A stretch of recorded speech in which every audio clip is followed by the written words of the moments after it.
All right, this is what the molding looks like. How the baseboard comes up to the bottom all the way down, and then here's the over door, I guess they used to call it.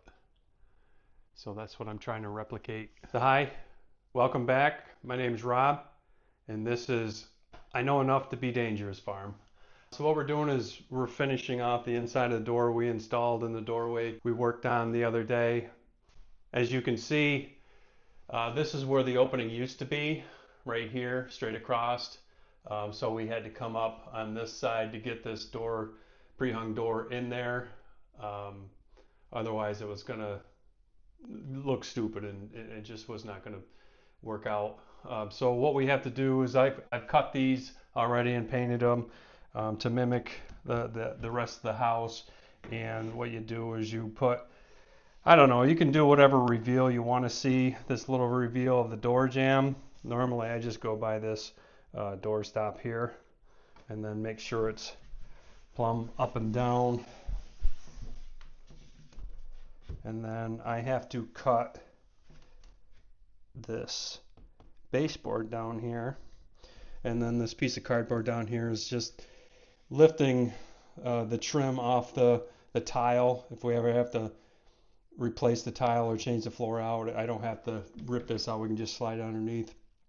And it sounds funny to think about that, but we've already had this floor. It's been down 2 years. We've already had it replaced 3 times. That'll be another different story. So I just need to just light little mark over here. Give me a little reference mark. And I got these on the Jungle website, and they came in a 3-pack. I don't know. I think I'm using yellow because I can't find the other ones. But these are really slick, and they're nice and skinny to get a nice precise point. Some contractor pencils are really wide, and you can't get in there real tight. So I'll do the same thing on the other side, and we'll cut that baseboard so our door trim goes all the way to the ground. I was going to have it come down to here, but then you have an unfinished edge on this, and I think that would have eventually bothered me, even though it was all white. And then the tool we're going to use for that is this oscillating tool. I fought for buying one of these for some reason. I didn't think I'd use it a lot, but man, I use this thing all the time. It had an aftermarket like hook knife that went on this, and it was great for cutting the roof, the asphalt shingles on the edge where you come to the end. Man, that was a nice. But I use this all the time, and it's a quick change knife. So we'll do that. Get a nice straight cut down there on this side and that side.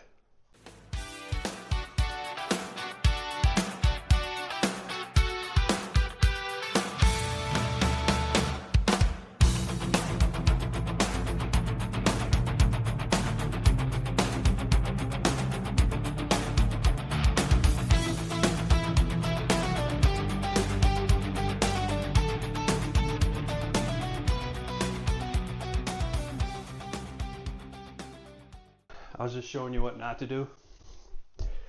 So what I do is, in this particular tool, is score a nice straight line and then go back over it and then give it the grapes. Be careful when you get to the top and know what you're going into the wall. You know, this is obviously going to be framing, but if you're in a bathroom, you know, I got a good friend named Ryan that blasted a water line inside the wall one time. I told him not to. He still did it.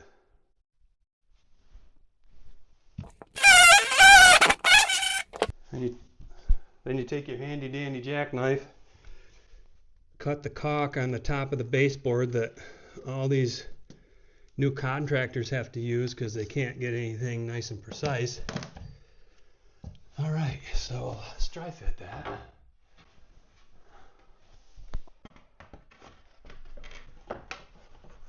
Oh, would you look at that? Oh, don't forget your little cardboard. Man, that looks good. I like to do my first cut on the side that's not going to be seen, a little practice run. Kind of wish I did that on the side everybody's going to see, because that was really nice, and I probably won't do that again. We're going to give it a shot.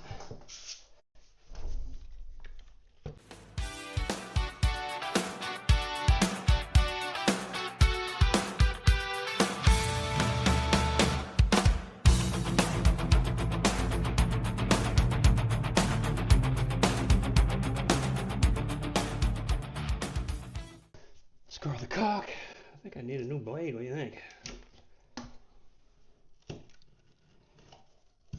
All right. Ooh, careful, careful. Try not to pull the paint off like I just did. All right, let's try this.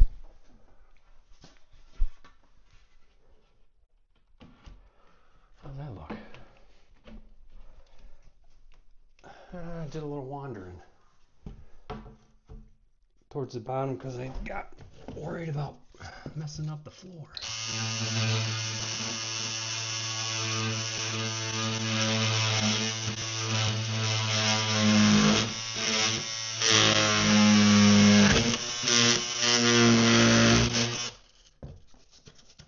Okay. Do your best. Caulk the rest, right? Why would that go over? There we go. Oh, that board's a little warped, but I'll pull it over while I'm nailing it. Oh, don't forget your cardboard. I'm back. Now, if I knew what I was doing, well, if I did this every day, I'd have a cordless finish nailer, but all I have is a pneumatic finish nailer. So I'm going to use finish nails, do it old school, and then set the nails with a punch, or probably, I don't know, Phillips screwdriver because I can't find a punch. There is smaller ones than this. You know, this is usually setting door casings or something like that, but the smaller ones just bend over real easy, and I'm not going to put a ton of these in, so I'll probably put 3 in each side, set the nails so then I can cover them up with some painter's caulk and do the top.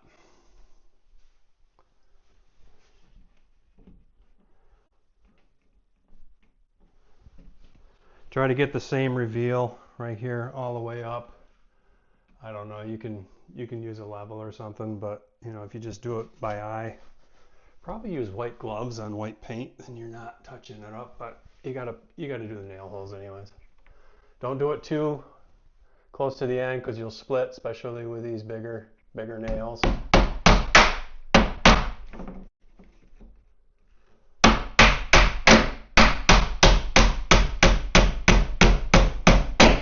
And just do it flush so we don't want any smiley faces, as my dad used to say, scream at me.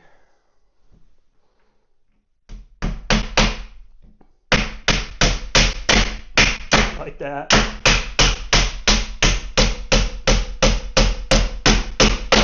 I was just showing you what a smiley face is, really. Doesn't creak. Just don't get this board too tight to these hinges because they will creak, and then we put a stop up here to help banging that up, so that does work. Just double checking what it actually looks like out there. I think there was an up and a down on this. Probably this.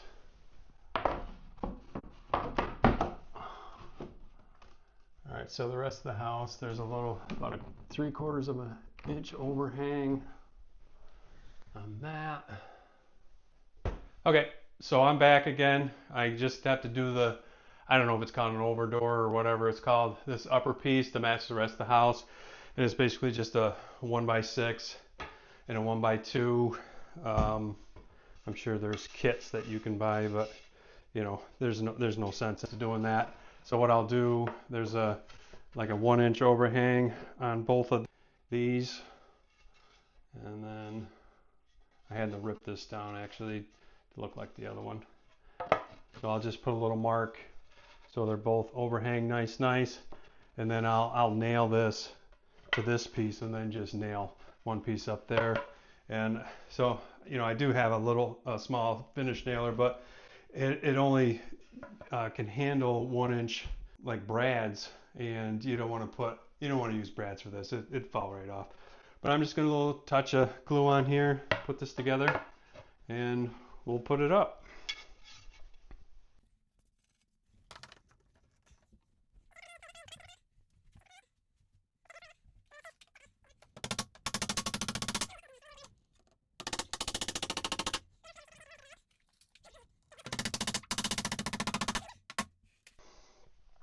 So normally you would use a nail set. It looks like a punch with a special end. I can't find it, so this is a free screwdriver that came with some sort of something. So just take it in there and... Robert, you're not using my screwdriver, are you? Boy, did you guys hear that? Or was that in my head? But seriously, don't use a screwdriver for this.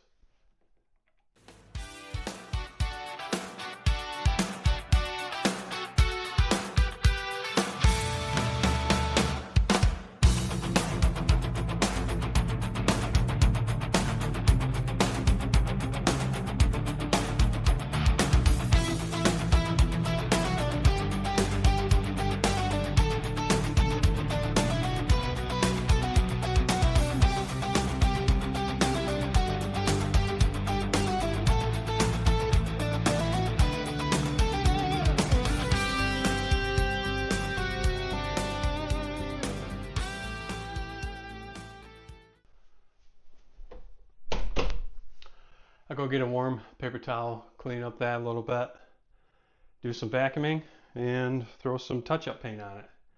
So that's it. That's framing out a new to me door. So as always, thanks for stopping in, and click that like button. I know enough to be dangerous, farm. Take care.